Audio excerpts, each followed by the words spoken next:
Hi, my name is Angel. Welcome back to my channel.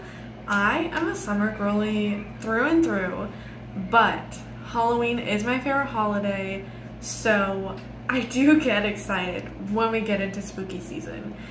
Everybody's saying that it's fall time, they're ready for summer to be over. I don't know if I'm ready for that, but I'm ready to read some spooky books.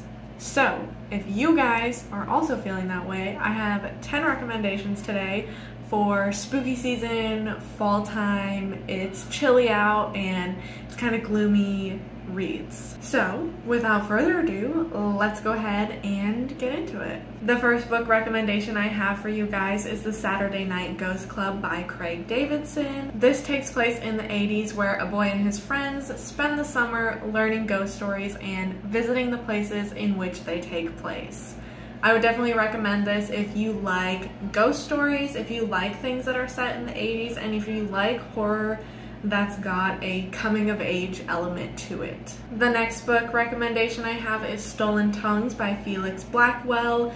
This is about a man who finds his fiancée is speaking to something creepy outside of their remote cabin, and it's up to him to decide if he can stop it before it gets too bad. I would recommend that you read this if you like creature features, if you like folklore, and if you're a fan of creepypastas or the No Sleep subreddit, because this book did originate as a story on the No Sleep subreddit. Also, side note, this is one of like very few books that actually had me freaked out while I was reading it, so it is perfect for spooky season. The next one is The Broken Places by Blaine Daigle. I don't know if I pronounced that correctly. I do apologize. This book tells the story of a man and his two friends that go to stay in his family's cabin, and they uncover the dark secrets that lie within that small town and with the animals that live in the forest.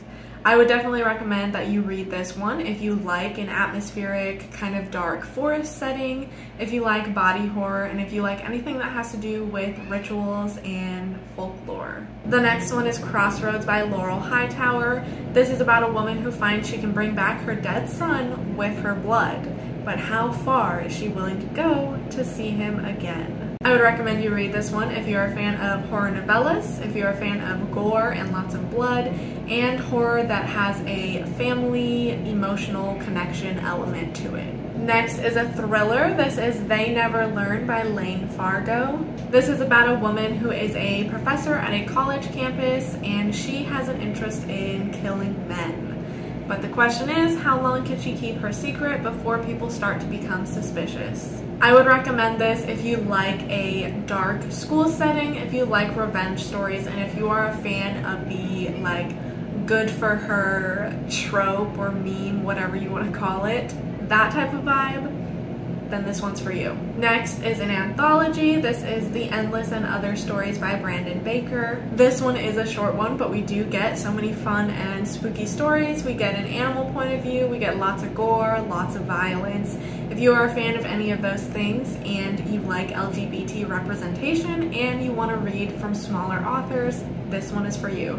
Next is In the House in the Dark of the Woods by Laird Hunt. Once again, I don't know if I said that correctly. This is the story of a woman who finds herself lost in the woods, and as she wanders, she meets some strange characters. I would recommend going into this with as little knowledge as possible. It's really hard to explain what happens in this book. I would recommend it if you like fairy tales, stories with witches, and anything that's just kind of ambiguous or strange. Next is Comfort Me with Apples by Catherine Valente. This is the story of a seemingly perfect woman with a seemingly perfect husband in a seemingly perfect home in a seemingly perfect neighborhood. But is it really all that perfect?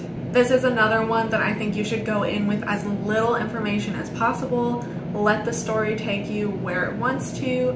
I would definitely recommend this if you like a good novella, if you like something that is ambiguous, and if you like something that plays with a lot of symbolism. And the next one is And the Trees Crept In by Dawn Kurtagich. A girl and her sister arrive at their aunt's house in the woods, and they quickly come to realize that it may be haunted. They get visits from strange people and find that things may not be as they seem. This is a young adult book, but I think it can be enjoyed at any age. This one also was very, very creepy to me as I was reading it, and it's also got a gothic feel to it. So if you're a fan of any of those things, then I would recommend this. And the last one I have is Through the Woods by Emily Carroll. This is a graphic novel that tells 5 different tales about just creepy woods. So if you're a fan of creepy woods, really freaky illustrations, and you're just looking for something quick to pass the time, then I would highly, highly recommend Through the Woods. Alrighty, well there are 10 book recommendations for this spooky season, kind of fall vibes.